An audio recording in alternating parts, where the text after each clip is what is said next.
Esto no es una película de hackers. Existe un malware llamado CloudBot que está infectando servidores en todo el mundo sin hacer ruido.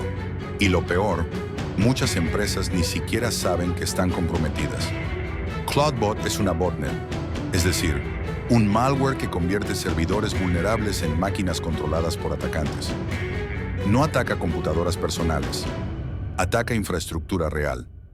Entra por servicios mal configurados como Telnet o SSH abiertos, usando contraseñas débiles o reutilizadas.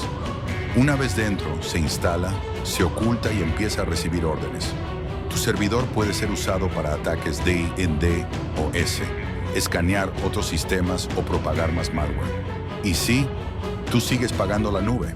Esto provoca caídas de servicios, pérdida de reputación, costos elevados y riesgos legales.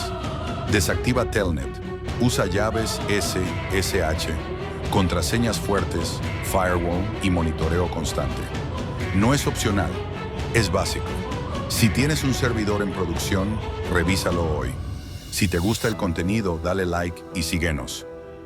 Cyber Minds RD, protegiendo tu mundo digital un paso delante.